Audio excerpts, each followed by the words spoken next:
Good afternoon. Good afternoon. Good morning. Good evening, wherever you happen to be. How are you today? Guten Tag. Guten Tag. I worked with a woman whose last name was Morgan Schweiss, which translates to morning sweat. So that's fun. I mean, Morning Star would have been better, but I've been binging the show Lucifer, so Lucifer Morning Star There you is go. quite a character. He's my new role model. He's what we should all aspire to be. Aspire to be. I have a cat named Boo, and he's awful, so I call him Boocifer. There's I don't know if you're familiar with the band Pussifer. Yeah, well, I've heard of it. Yes. Yeah. Well, it's actually James Maynard Keenan's other side project. I wager he has many of them. Yeah. Because obviously Tool in a Perfect Circle, but then he has Pussifer, and then I think he's been in like 4 or 5 other bands in and out. So. Hello, Mutski. I want to say we noticed you yesterday as the first person as well. It doesn't go unnoticed. Appreciate it. Not Tool related, but 9 Inch Nails related. When I worked for Apple, so did Trent Reznor. So I used to say that Trent Reznor was a coworker of mine. Yeah. I have to ask, did you ever want to put 9 Inch Nails through each one of your eyelids? The best was I would get other coworkers to tell my one boss that they didn't know who Trent Reznor was and just watch his head explode every time. Yeah. It's interesting to see how much stuff out there he's still producing now. Yeah, big movie music producer, and yeah. So sometimes stuff pops up even by like mainstream pop bands, and they mention how like Trent Reznor worked on the album, and you're like, huh? The other poor Trent. The other was Dr. Dre worked there at the same time, and we had a big company directory where you could search every employee. So as soon as he got hired, everybody was searching Andre Young. And then one day that search result disappeared. He was still with the company. You just couldn't search for him anymore. Well, we are here to talk about another monster of industry. I don't know where I'm going with that. Another amazing thing, which is that Faction Wars has returned to End of Days Ragnarok. Mm-hmm. I know Faction Wars is your favorite time of year, much as it is mine. And is this I believe though I caught a glimpse of the title. It was Faction Wars Mini. Is that Faction correct? Wars Mini. Yeah. Faction Wars Mini because we're playing around with it a little bit. I like to play with formats and see what we can do. And the last 2 Faction Wars worked really well, but we've heard your comments. The most popular comment being that you want to choose your own faction. And, there are logistical reasons as to why we didn't go that route the first couple times, mostly because it would just lead to an unbalanced system. But you know what? Unbalanced system be damned. Let's see how it works. And if there's only one person on Surtur, then so be it, I guess. But if there's only one person on Surtur, we know who it is. It's Adam. Yeah, that's right.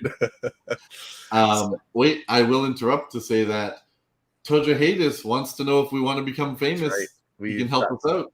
That's how you know this show has made it, because we have spammers now. So it's and perfect. Speaking of spammers, also to still interrupt before you get into this. Yeah. If anyone noticed, I posted another warning. I got sent more screenshots that there's another fake Varius out there. It seems to be getting more frequent. So, apparently I am getting famous. Thank you, Toja Hades. It's all working. Oh, and then I guess while we're talking about schemes, there's the other one that came across our desk last night, which is if you have an NFT in your OpenSea wallet that you are not familiar with, and it has an offer for wrapped ether, WETH, on it, do not interact with that. Do not accept the offer. Apparently, this can lead to a fraudulent smart contract, which can then take access of your NFTs. So, I would say, as always, if you're interacting with unknown things, use a burner address. If you are looking to store your NFTs somewhere, do some research on the best way to store those NFTs. I'm not going to discuss hardware wallet versus software wallet and all that stuff. But as always, if there is a token you don't know about in your wallet, probably don't interact with it. We have been very transparent here at Ragnarok that we will be sending out tokens, that they will show up in your hidden folder, and we always make an announcement every time a batch of those tokens shows up. If you are concerned that a token may not be legitimate, just click the important links in Ragnarok channel right here, important links. And you can go right through to see what our contract is, and B, what the collection is on OpenSea. Yeah. So if you're seeing it in your hidden folder, though, I mean, it is safe to click it, not to click any interactions with it as far as transfer, buy, etc., or sell. But if you click it, then you can easily click the title at the top and make sure it matches the same collection. And if you view that NFT by clicking it, you're also going to see, because it's an 1155 type, you're going to see the number of other holders of it. So, we already know that every runestone out there already has, a couple hundred holders, because we've sent out, the bulk of them. Some of them are sold out, close to selling out. Or sorry, not selling out. We've been giving them out and rewarding them out. But yeah, so if you click one and you see like, oh, there's like 4 holders, that's definitely fake. You should be seeing like 300 holders. Agreed. So that's another easy way to tell, but you always want to check the collection as well. So there's multiple ways to ensure your safety. The other thing is, now we'll give them a bit of time just to be nice, because it is a new exploit that people haven't used before. But this is absolutely, looking at how the exploit works, I can tell you that this is something OpenSea can block and detect if they wish to. I think everyone by now knows my thoughts on why they don't wish to. So yeah, we'll leave it at that. But absolutely, they can protect the community from this type of attack better. Now we'll see if they actually do, given that it came out and got a lot of attention. But yeah, okay, back to Faction Wars Mini. Faction Wars. So just very quickly, we've used up all our time talking about scams and exploits, and that's okay. But back to Faction Wars Mini. So yeah, that started today, about 16 hours ago. We've already had 2 or 3 games run successfully, which is awesome. Just wanted to take everybody quickly through the information. Top overall point getter gets the free Ragnarok Mint. Second and third place get the free partner NFTs. And the top faction by points, 3 of those people will randomly get chat coins. Now, why do you want those chat coins? Well, they can be used for whitelist spots. They can be used for free mint raffles. So they are quite lucrative in and of themselves. And it's just another great example as to why you should be participating in Faction Wars. Can I use them to chat with you at night? You can, but you need a special premium amount of chat coins for that. Not you specifically. You, of course, have the so basically, you're saying I can't afford it, is what you're saying. I'm saying they can't afford it. Oh, well, that's a lot better. So, yeah, so that's the one thing. And then you'll notice that there was a form to click on, and that form is completely legitimate, again, as long as you are using the link that I provided. Why isn't that sharing? There we go. So this is what the form looks like. It's really simple. Put in your Discord name, choose your faction. Once you do that and you hit submit, I see there's already 39 submissions. There are 39 submissions, plus a few more people who played in games but did not, for whatever reason, register. We will have to ask them to do that. And then it looks like this on my end. So you just see everybody's name, everybody's user ID, and everybody's faction that they've chosen.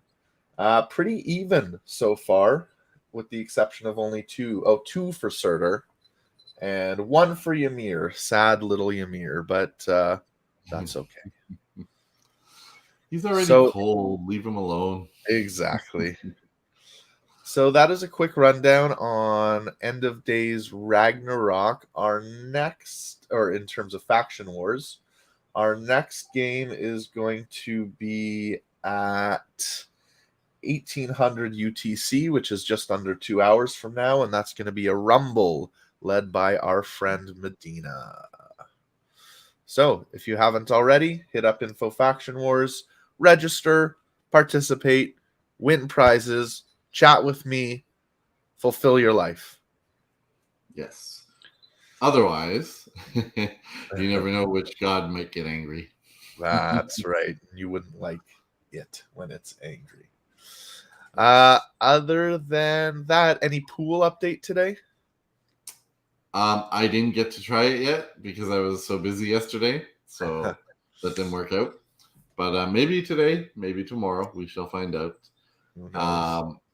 But yes, I will say the last thing on Ragnarok is we are updating some of the page designs as far as pages people have not seen, meaning the matchups and results pages, the mint page itself, and a couple others. So they're getting a little bit of a quick facelift while we have some downtime here. And maybe we can start showing those in future previews. Like, I think the mint page itself is pretty interesting because it obviously shows you how to mint from the different particular factions, since it's not a fully random mint, right, of what god you pick. Right. So yeah, so I think maybe in the next end of days, maybe that's what we'll do. That's what we'll show people Show page. while we're waiting. Very cool. All right. Well, we'll leave you with that sneak teaser, and everybody have a great day, and we will see you in Faction Wars in the Discord. Skål. Bye. Bye.